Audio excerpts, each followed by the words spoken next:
बिहार की राजनीति में ना हमेशा एक सस्पेंस बना रहता है और इस बार पहले चरण के चुनाव ने एक ऐसी पहेली खड़ी कर दी है जिसका जवाब शायद पूरा देश जानना चाहता है। क्या ये जो बम्पर वोटिंग हुई है वो सरकार के खिलाफ गुस्से की लहर है या फिर ये नीतीश कुमार की सत्ता में वापसी का जश्न है? तो आइए मिलकर इस चुनावी रहस्य को समझने की कोशिश करते हैं कि आखिर बिहार का वोटर सोच क्या रहा है। जरा इस नंबर को देखिए, 64.46%।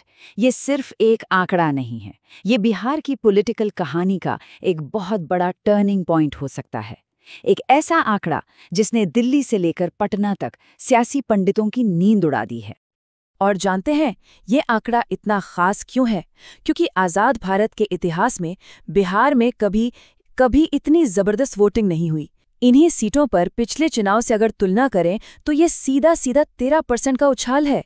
ये कोई मामूली बात नहीं है, ये एक ऐतिहासिक बदलाव है। जरा इस सफर पर एक नज़र डालिए। 1952 में जब देश में पहले चुनाव हुए तब बिहार में सिर्फ 42% वोट पड़े थे। साल 2000 में एक रिकॉर्ड बना था 62.57% का और अब 64.46% ने सारे पुराने रिकॉर्ड्स तोड़ दिए हैं।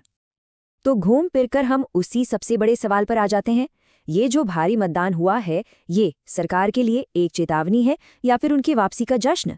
क्या ये एक ऐसी खामोश लहर है जो सरकार की नींव तक हिला सकती है? अच्छा, इस मिस्ट्री को सुलझाने के लिए हमारे पास दो मेन थ्योरीज हैं। पहली थ्योरी घूमती है नीतीश कुमार के इर्द गिर्द और इसे कहा जा रहा है साइलेंट मेजॉरिटी यानी खामोश बहुमत का सिद्धांत। नीतीश कुमार की राजनीति का एक कोर फॉर्मूला है साइलेंट सोशल इंजीनियरिंग। अब ये है क्या? देखिए, इसका फंडा बड़ा सिंपल है। बड़ी बड़ी रैलियों का शोर शराबा करने के बजाय चुपचाप लोगों तक, खासकर महिलाओं तक, सरकारी योजनाओं का सीधा फायदा पहुंचाओ और अपना एक लॉयल वोटर बेस तैयार करो। और इसका सबसे बड़ा एग्जाम्पल ये 10,000 रुपए वाली स्कीम। चुनाव से ठीक पहले 1 करोड़ महिलाओं के अकाउंट में सीधे पैसे डाले गए। मतलब बिहार की हर 3 में से 1 महिला वोटर तक ये स्कीम पहुंची। और अगर एक परिवार में 4 लोग भी मान लें तो इसका असर लगभग 4 करोड़ लोगों पर पड़ा। तो क्या पोलिंग बूथों पर जो महिलाओं की लंबी लंबी लाइनें थीं वो इसी स्कीम का कमाल थी? लेकिन जैसा कि कहते हैं हर सिक्के का एक दूसरा पहलू भी होता है और यहीं से आती है हमारी दूसरी थियरी और वो है तेजस्वी फैक्टर यानी युवाओं की लहर। बिहार में 18 से 29 साल के वोटरों की आबादी है 28%। मतलब राज्य का लगभग हर चौथा वोटर युवा है। ये एक बहुत बड़ी और डिसाइडिंग फोर्स है जिसकी अपनी उम्मीदें हैं और अपनी नाराजगी भी। और ये वो तबका है जो बेरोजगारी, काम के लिए दूसरे राज्यों में जाने की मजबूरी, एजुकेशन सिस्टम में गड़बड़ी और पेपर लीक जैसी समस्याओं से हर रोज जूझ रहा है। ये वो नौजवान है जो फ्रस्ट्रेटेड है और तेजस्वी यादव का पूरा कैंपेन इन्हीं की आवाज बना हुआ है। तेजस्वी का मैसेज बिल्कुल क्लियर था, हमें नारों से नहीं नौकरी की नोटिफिकेशन से मतलब है, हम हर घर में नौकरी देंगे। तो सवाल ये है कि क्या युवाओं की इसी बेचैनी ने विपक्ष को एक नई ताकत दी और उन्होंने बढ़ चढ़कर वोट देकर पूरा खेल ही पलट दिया? तो देखिए, यहाँ पर बिहार चुनाव की पूरी पिक्चर साफ हो जाती है। एक तरफ है नीतीश कुमार जिनका फोकस है महिला वोटर, उनकी स्कीम्स और उनका तजुर्बा। तो दूसरी तरफ है तेजस्वी यादव जिनका फोकस है युवा, बदलाव और नौकरी का वादा। एक तरफ भरोसा है तो दूसरी तरफ उम्मीद। लेकिन रुकिए, कहानी इतनी सिंपल भी नहीं है। इस चुनाव में कुछ ऐसे वाइल्ड कार्ड्स हैं, कुछ ऐसे एक्स फैक्टर्स हैं जो किसी भी थ्योरी को फेल कर सकते हैं और नतीजों को पूरी तरह से बदल सकते हैं। जैसे कि ये देखिए, गांव और शहर की वोटिंग का फर्क। बेगूसराय और समस्तीपुर जैसे ग्रामीण इलाकों में वोटिंग 67% तक चले गई, जबकि पटना जैसे शहर में ये बस 55% पर ही सिमट गई।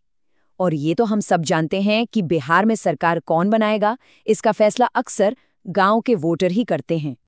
इसके अलावा 2 और बहुत बड़े एक्स फैक्टर्स हैं। पहला, 65 लाख नए वोटर्स जो पहली बार वोट डाल रहे हैं, जिनकी कोई पक्की पॉलिटिकल लॉयल्टी नहीं है। और दूसरा, लाखों प्रवासी बिहारी जो दिवाली छठ के लिए घर आए थे और इस बार वोट डाल पाए। याद कीजिए, 2020 में कोविड की वजह से ये लोग वोट नहीं डाल पाए थे। तो आखिर में पूरी की पूरी लड़ाई आकर इन 2 ताकतों पर टिक जाती है। बदलाव की जबरदस्त चाहत और भरोसे की पुरानी राजनीति। बिहार की जनता का फैसला इन्हीं दो सिरों के बीच कहीं छिपा हुआ है। अब देखिए पॉलिटिकल एक्सपर्ट्स इस पहेली को कैसे सुलझा रहे हैं। उनका फॉर्मूला बड़ा सिंपल है। अगर वोट देने वालों में औरतें ज्यादा निकली तो ये नीतीश कुमार के हक में जा सकता है, लेकिन अगर युवाओं और नए वोटरों ने बाजी मार ली तो ये तेजस्वी यादव के लिए बदलाव का एक साफ साफ संकेत हो सकता है। पर एक बात तो पक्की है, जैसा कहते हैं ना, वोटिंग प्रतिशत बढ़ने का मतलब है रोमांच का बढ़ना। तो नतीजा चाहे जो भी हो, ये तो तय है कि बिहार इस बार एक बड़ा सरप्राइज देने के मूड में है। तो बिहार के सामने सवाल सीधा है, इस बार वो किसे चुनेगा? भरोसे के जाने पहचाने वादे को, या फिर बदलाव की एक नई ताकतवर अपील को? जवाब तो खैर नतीजों वाले दिन ही मिलेगा, पर एक बात साफ है, ये बम्पर वोटिंग बिहार की सियासत में एक नया चैप्टर लिखने वाली है।